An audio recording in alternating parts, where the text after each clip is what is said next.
सांगितलं त्यांनी, केंद्राने आरक्षणाची मर्यादा वाढवली आणि आम्ही वारंवार हेच सांगतो आहोत, केंद्रानं आरक्षणाची मर्यादा वाढवायला हवी. राहुल गांधींनी तेच सांगितलेलं आहे की आमचं सरकार आलं तर आम्ही 50% वर आरक्षण वाढवू आणि सगळ्यांना सामावून घेऊ. आमची तीच भूमिका आहे की हे जे सगळे वर्ग आहेत त्यातले जे आर्थिक मागासले पण आहेत ते दूर करण्यासाठी आरक्षणाचा मुद्दा जर एवढा इरेला पेटलेला आहे तर केंद्र सरकार, संसद हीच अथॉरिटी आहे आणि त्यांनीच हा आरक्षणाचा टक्का मर्यादा वाढवून या सगळ्या घटकांना न्याय दिला पाहिजे.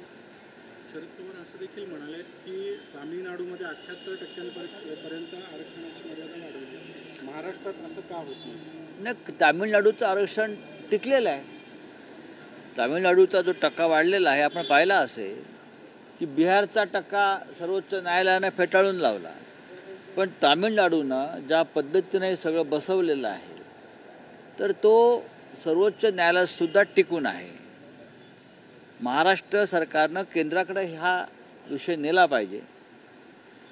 इथे खेळत बसण्यापेक्षा आपापसात म्हणजे संघर्ष पेटवण्यापेक्षा केंद्रानं यात लक्ष घातलं पाहिजे.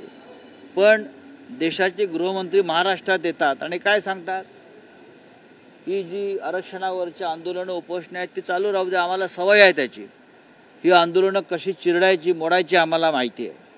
हे जेव्हा गृहमंत्री सांगतात तेव्हा ह्या आरक्षणाच्या आंदोलनाला मग जरांगीजी असतील किंवा दुसरे ओबीसी समाजाचे नेते असतील त्यांच्या आंदोलनाला, त्यांच्या संघर्षाला, त्यांच्या उपोषणाला आम्ही काडीची किंमत देत नाही.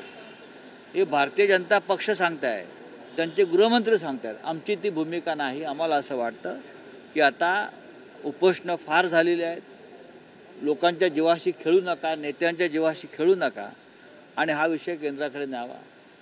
महाराष्ट्रामध्ये